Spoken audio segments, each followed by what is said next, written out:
Hey, welcome to you on this new video, and today I'm going to share the tips and tricks for defenders to actually become better defenders and defend against players like myself. The players that like to dribble, players that like to use skills, players that play on the sides as wingers or tricky players. I will teach you 5 tips to make you harder to play against. If that's interesting, I'll see you after the intro.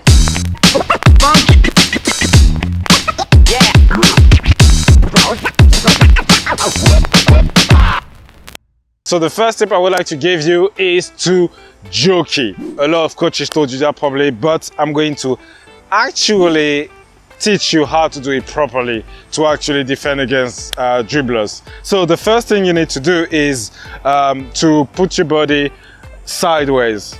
But you don't put the body sideways anyhow. You put your body sideways depending on the foot of the player you're facing. So let's say, for example, you're facing a right footer. You need to put your left foot in front. Why?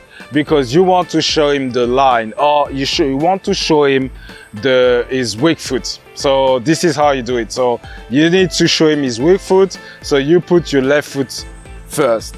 If you defend on the left footer, you put your right leg first. All right, so that's the first thing. But the second thing is not just put yourself anyhow. If he's a right footer, the ball is here, and you put yourself here, it's wrong, because you will leave him space to go here. So when you actually defend and you jockey, which is going backwards, matching his speed and going backwards, you have to be on the side and not allowing him to actually cut inside and use his outside of the foot. So ideally, you want to be at this distance and this way. Why? Because if he cuts, you can maybe left your leg like this, and you will touch the ball. You can knock the ball away. And if he tries to go on the line, you can run and take the ball from him as well. So when you jockey, you should be at an angle, not straight in front of him, not showing him outside or his strong foot, but showing him the weak foot and also be at an angle just like that. So that's the first tip. And the reason why you want to do that is to force him to go on his weak foot, but also to delay the attack. So when a defender is attacking you, is driving to you, is driving at you, you have to slow down his pace, because the faster he goes, the easier it will be for him to dribble you. So most of the time when you jockey, you want to match his pace to be able to first of all force him on his weak side, and also to be able to stop him easier, because the slower he goes, the easier it will be for you to stop him.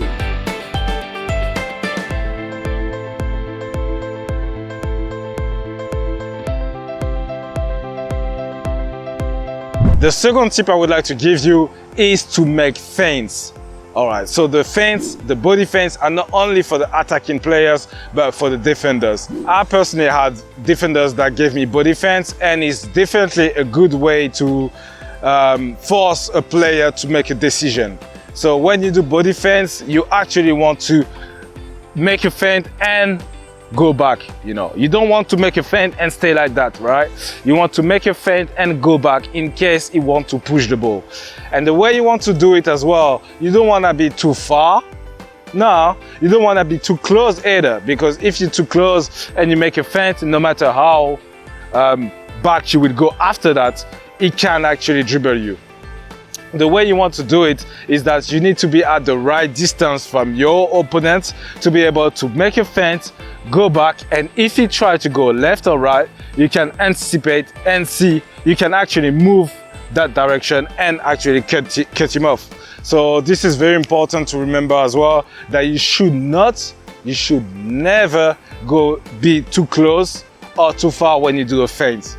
And as I said, this is a great way to force a player to make a decision, because when a player driving at you and you make a feint, it will be destabilized for a few seconds, or he might even think in his head that you're coming at him So by the time he pushes the ball left or right, you can actually recognize that and go anywhere he actually pushed the ball. So this is a very effective way to actually push a defender up.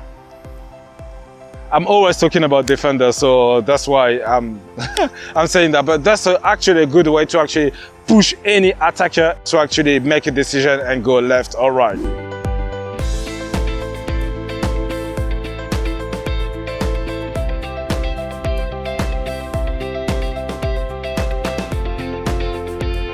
The third tip I would like to give you is a simple one, and is to give pressure to the attacker. Whenever you defend against somebody, you have to give him pressure. And this is something I actually very passionate about, because whenever I got somebody in my team, a defender, somebody's defending on somebody who actually a good dribbler or who is a trickster or anybody really, I always want them to give them pressure. What I mean by that is that don't dive in. Don't dive in carelessly and come and try to get the ball from a guy. No, I'm not saying that. You have to come close to somebody and stop. So you see some defenders, the best defenders in the world, what they do is when somebody receives a ball, they will come very close to them and stop. And then be on their toes and ready in case they want to go left or right or whatever. They don't dive in. So this is something you really need to understand, because when you come from far, I'm a dribbler. So when somebody comes to me from far, I will see them. I will always see them, because I'm ready for people to dive in, whether I want to give them a nutmeg or whether I want just to dribble them. So when you're coming from far, and you come in carelessly like a I don't know, like a bull or something, like you come carelessly, I will dribble you. This is for sure. But if you come and then stop very close to me, then that's different. Then I need to use, because obviously I've been used to dribble in any situation, so then I can get myself out of this situation, and especially because I played futsal as well. But it's not the same with everybody, and I know a lot of players, they can't cope with those situations. When you give them space, yeah, of course they will be good. They can drive the ball at you, they will do skills, and they will kill you. Don't give them space. Come very close, but don't dive in. Come very close. For example, the guy control the ball, and you come here. You come here, and you're ready. You're on your toes. Don't dive in, and don't go back straight away. Come and wait. Look at what he's doing, but be ready for something. You know what I'm saying? And in case he does something, you can go back. But once again, one thing you know, is really will be really useful for you as a defender is to come close, stop, make fence, and go back. You know, for example, things like this.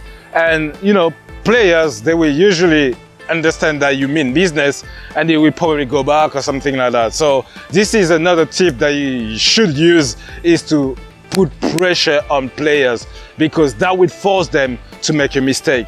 Even when you jokey, if you're far away, the guy is not scared about anything. If you're far away, you can't do nothing. But if you jokey close to them and the ball is very close, that will force him to make a mistake, because at one point he might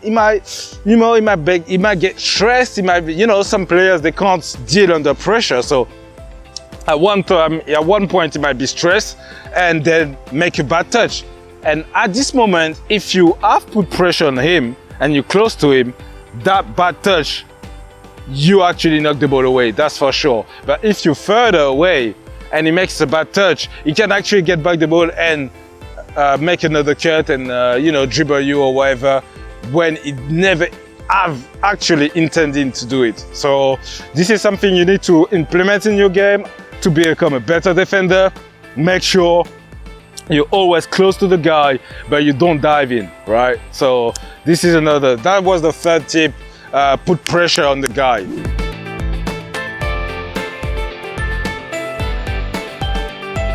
The fourth tip I would like to give you is actually to use your hands and body.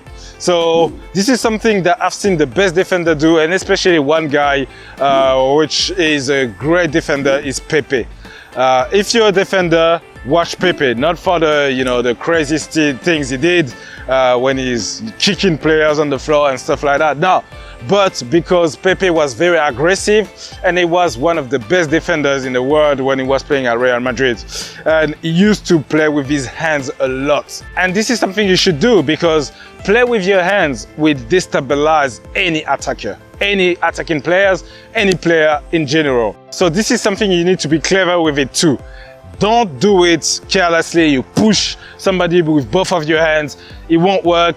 You will get fouled, or you will, you know, you will get yellow cards and stuff like that. Don't do, you know, things like that. But in any challenge, in anything like that, play a little bit with your hands, push him slightly so that he doesn't fall on the floor, and so that it doesn't also, it's not light enough so it's not destabilized. You know, you want to, you know, shake his balance and stuff like that. Do it when you're fighting for a ball, do it anytime. You know, you can also pull his shirt slightly. That was destabilized a little bit the attacking player.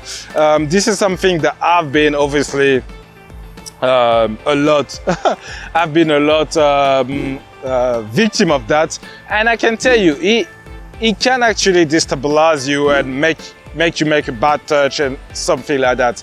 This is something that you need to be clever with, because this is borderline foul, so don't do it very aggressively. This is something that you should put the right amount of pressure, and this is something that with, you know, the stronger players you will need to apply more, you know, force into it. And with the lighter players like Neymar, if you look at Neymar, for example, when a defender touches him, he goes on the floor. So this is something you need to be aware of, depending of the, you know, the weight of the player you're playing against. Because if he's light and you're pushing him, you might, you know, create a foul. And if you're inside the area, or if you're around the area, it might be an issue, because, you know, some guys are really good on free kicks. So this is something you need to be aware of. But this is another tip that, against myself, I found that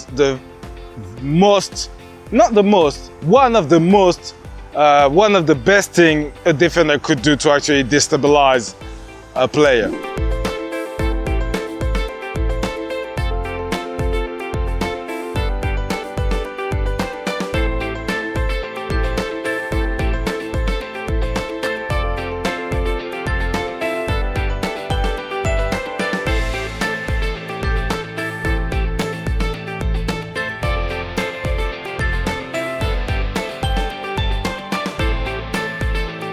And the last thing we're going to talk about today is something that is contradictory to something I said before.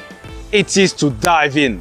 Yes, dive in. So in the third tip, I told you to put pressure without diving in. But sometimes you have to dive in, but do it right. So this is another contradictory tip that I will give you for both the pressure and the first tip I gave you about the jockey, how to go back with the attacking player, how to delay somebody. This will be contradictory, but hear me out. You don't combine jockey and diving. You don't combine the two. You either do one or the other. Most of the time, you need to use your own judgment. But I will tell you this, to dive in correctly, you need to do two things. The first thing is your foot placement. You remember for the jockey, I told you that your foot placement will need to be left foot in front for a right footer and right foot up front for a left footer. And for diving, it is the opposite. You want to have your right foot up front for a right footer and your left foot up front for a left footer. The reason why is that when a right footer comes at you very fast, right, and you want to dive in at one point, you want to dive in a way that you will be able to cope with him in case he goes past you. So let's say, for example, an attacker is going at me very fast, straight, all right? And that's another thing. You don't want to put an angle to it. You want to be straight on the same line with the ball and the attacker, right? So you want to go back, but at one point, you will put your leg like this to actually stop the ball, right? The reason why you put your right leg in front is to be able to, in case he goes past you with an outside cut, so in case he wants to go on his strong foot, you will be able to follow him. Why? Because first of all, if you miss, you can put your hands like that and stop him and slow him down a little bit. If you like this and you're trying to put your hand like that, you will most likely be pushed away, in the sense that your momentum is this way and you will be pushed like that, right? The opposite with, if you like this and you trying to stop him like this, you will be pushed like that, all right? So this is, first of all, this is the first reason why you should use that way. You should use this. The second reason is, if you put your leg and it goes past you and goes on the strong side, you can actually run. Well, not straight away, but you can actually run. You don't need to turn. You just need to put your legs, you missed, and you go, you run. If you're this way and it goes on the strong side and you miss, you need to turn, and the fact that it's already there is a loss.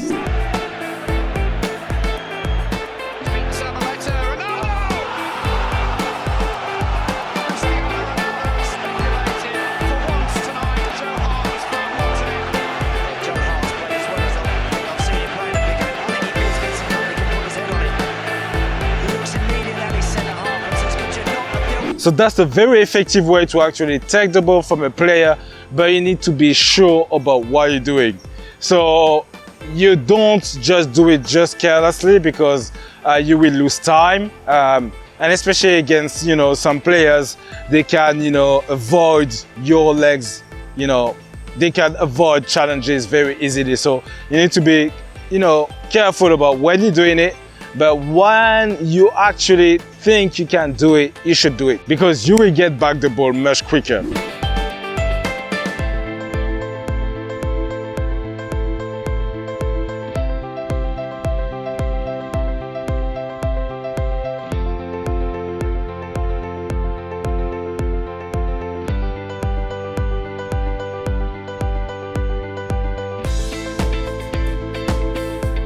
So that's it for me. That's the 5 tips I wanted to give you today about all different ways to defend. The best ways for me that I found, for a defender to defend against dribblers, attacking players, tricky players. So that was my advices. I won't make a lot of defenders videos or videos for defenders, because my channel is all about dribbling, and I love dribbling, and I love dribbling you guys. So yeah, so I hope you liked it, and if you did, you can check this video out about creating a plan for your training, how to set up your strength, your weaknesses, and how to become a better player over time. So check this one out, and otherwise I thank you for watching this video, and I will see you as usual in the next one.